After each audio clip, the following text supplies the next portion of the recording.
সবাইকে বিরক্ত করে তাদের প্রাক্তন, আর আমাকে বিরক্ত করে আমার প্রাক্তনের বউ। দিন নাই রাত নাই, প্রতিটি মুহূর্তে টেক্সটের বন্যা ভাসিয়ে দেয়।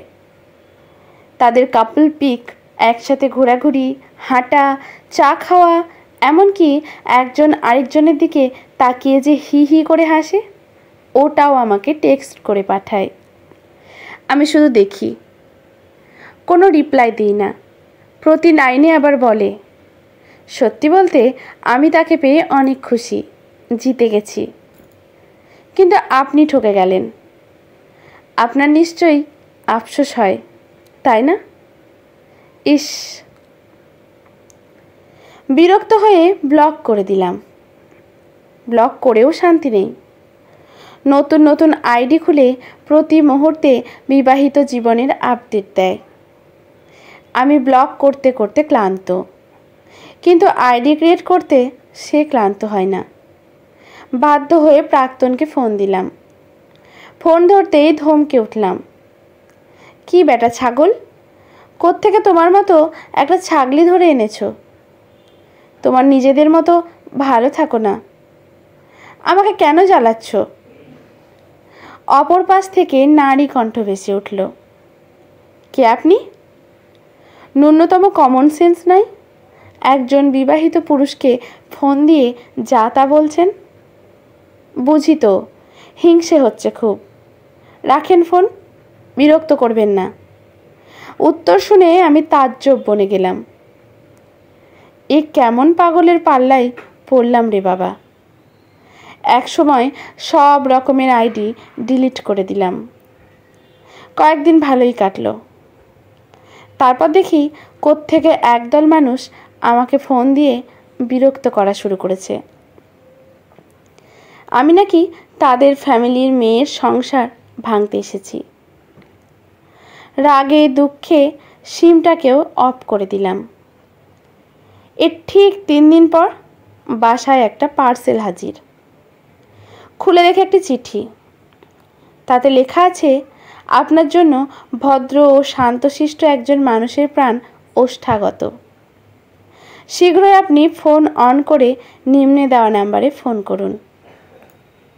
মানুষটির কিছু হলে কিন্তু আপনিই দায়ী থাকবেন। পড়লাম বিপাকে। কল করতেই ওপাশ থেকে প্রাক্তনের কণ্ঠ ভেসে উঠল। অস্থির কণ্ঠে বলতে লাগলো, অনেক বড় দুর্ঘটনা ঘটে গেছে।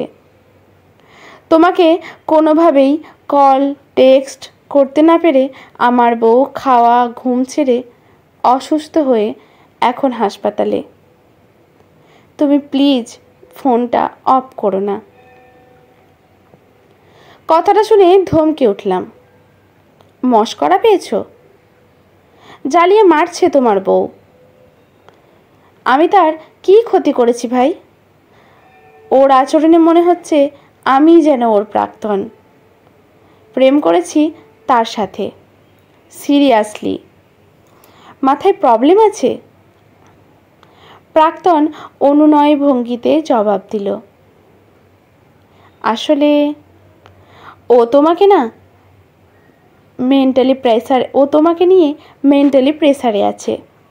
ও তোমার সাথে এরকম করে পৈশাচিক আনন্দ পায়। এটা ওর মেন্টালি প্রবলেম।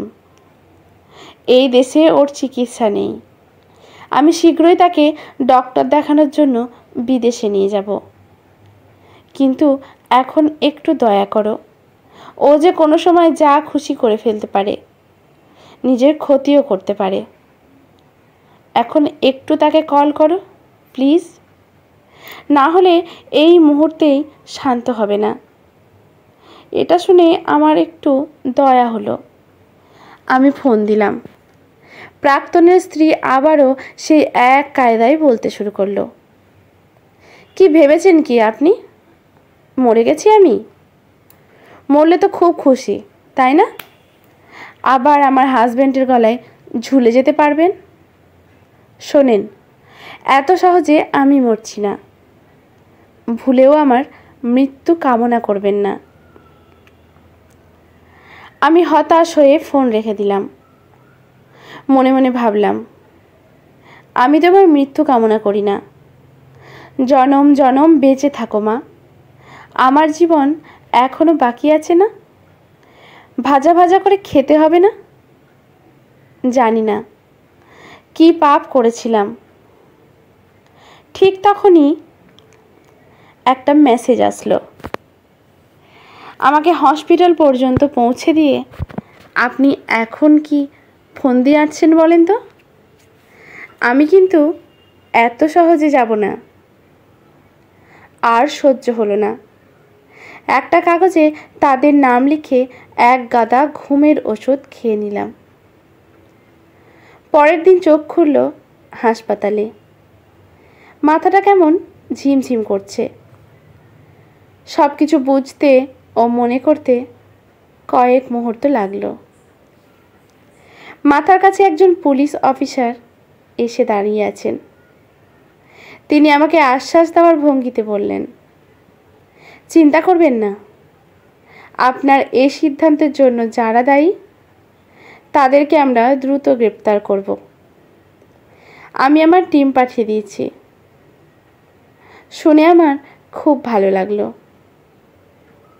একটু পরেই আমি থানার অফিসে বসে আছি। প্রাক্তন ও তার স্ত্রীকে পুলিশ গ্রেপ্তার করে এনেছে। প্রাক্তনের স্ত্রী আমাকে দেখেই ঝাঁঝালো কণ্ঠে বলে উঠল, ছি ছি, আপনি এতটা নীচ! একজন বিবাহিত পুরুষের জন্য মরতে বসেছেন? সেলফ রেসপেক্ট কি হজম করে ফেলেছেন? শরম করল না আপনার? আমি হতভম্ব দৃষ্টিতে অফিসারের দিকে তাকিয়ে আছি। তিনিও হয়তো এমনটা আশা করেননি। আমি খুব হতবিহ্বল হয়ে উঠে দাঁড়ালাম। আজকের গল্পটি এখানেই সমাপ্ত। ভালো লাগলে লাইক, শেয়ার, কমেন্ট করে পাশে থাকবেন এরকম আরও নতুন নতুন অনেক গল্প পাওয়ার জন্য। ইউটিউব থেকে দেখলে চ্যানেলটি সাবস্ক্রাইব করবেন, ফেসবুক থেকে দেখলে পেজটি ফলো করে রাখবেন। ধন্যবাদ।